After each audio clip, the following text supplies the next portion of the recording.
حضرت سیدنا یزید بن میسرہ رحمۃ اللہ علیہ فرماتے ہیں کہ پہلی امتوں میں ایک شخص تھا، اس نے کافی مال و متاع جمع کیا ہوا تھا، اس کی اولاد بھی بہت زیادہ تھی، طرح طرح کی نعمتیں اور کثیر مال و دولت کے باوجود وہ بہت کنجوس اور بخیل تھا۔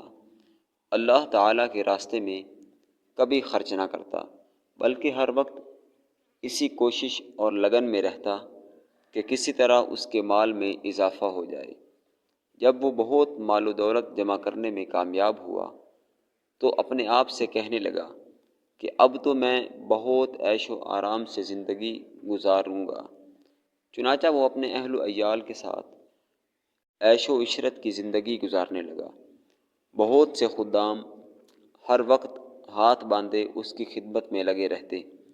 الغرض وہ دنیا کی نعمتوں میں اتنا مگن ہوا کہ اپنی موت کو بھی بھول گیا۔ ایک دن حضرت ملک الموت عزرائیل علیہ السلام ایک فقیر کی صورت میں اس کے دروازے پر آئے اور دروازہ کھٹکھٹایا۔ غلام دروازے کی طرف دوڑے۔ جیسے ہی دروازہ کھولا تو سامنے ایک فقیر کو کھڑا پایا۔ اس سے پوچھا، تم کون ہو؟ یہاں کس لیے آئے ہو؟ انہوں نے کہا، اپنے مالک کو باہر بھیجو، مجھے اس سے کام ہے۔ خادموں نے جھوٹ بولتے ہوئے کہا کہ وہ تو تم جیسے فقیروں کی مدد کرنے باہر گئے ہیں۔ حضرت ملک الموت علیہ السلام یہ سن کر واپس آ گئے۔ کچھ دیر کے بعد حضرت ملک الموت عزرائیل علیہ السلام دوبارہ گئے اور دروازہ کھٹکھٹایا اور غلام باہر آئے تو حضرت ملک الموت علیہ السلام نے غلاموں کو کہا کہ اپنے مالک کو جا کر بتا دو کہ میں عام کوئی فقیر نہیں بلکہ میں ملک الموت علیہ السلام ہوں۔ جب امیر شخص نے یہ بات سنی تو بہت گھبرایا اور غلاموں سے کہا کہ تم اس کے پاس جاؤ اور نرمی سے بات کرو۔ خدام باہر آئے اور ملک الموت علیہ السلام سے کہنے لگے، آپ ہمارے آقا کی جان بخشی کر دو، انہیں چھوڑ دو اور اس کے بدلے کسی اور کی روح قبض کر لو، اللہ تعالیٰ آپ کو برکتیں عطا فرمائے۔ حضرت ملک الموت علیہ السلام نے فرمایا، ایسا ہرگز نہیں ہو سکتا۔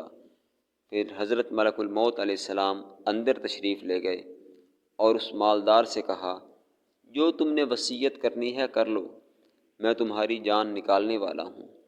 یہ سن کر سب گھر والے رونے اور چیخنے لگے۔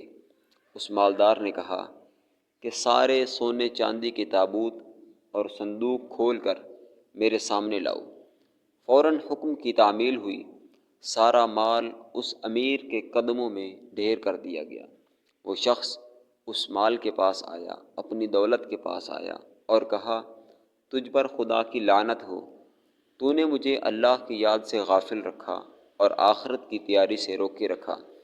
یہ سن کر مال کہنے لگا، مجھے ملامت مت کرو، تو وہی تو ہے کہ جو ایک ذلیل اور حقیر انسان تھا، پھر میں نے تیری عزت لوگوں میں بڑھائی، میں نے ہی تیری رسائی بادشاہوں کے دربار تک کی، ورنہ غریب اور نیک لوگ تو وہاں تک نہیں پہنچ پاتے۔ میری وجہ سے تیرا نکاح امیر زادیوں اور شہزادیوں میں ہوا۔ اب یہ تو تیری بدبختی ہے، تو نے مجھے شیطانی کاموں میں خرچ کیا۔ اگر تو مجھے اللہ کے راستے میں خرچ کرتا تو آج تو ذلیل اور رسوا نہ ہوتا، بلکہ آج تیری عزت اور تیرا وقار ہوتا۔ آج کے دن میں نہیں بلکہ تو ملامت اور لعنت کا مستحق ہے۔ دوستو، ہمیں مال اور دولت سے محبت کرنے کے بجائے اسے اللہ تعالیٰ کے راستے میں خرچ کرنا چاہیے اور غرور و تکبر سے بچنا چاہیے۔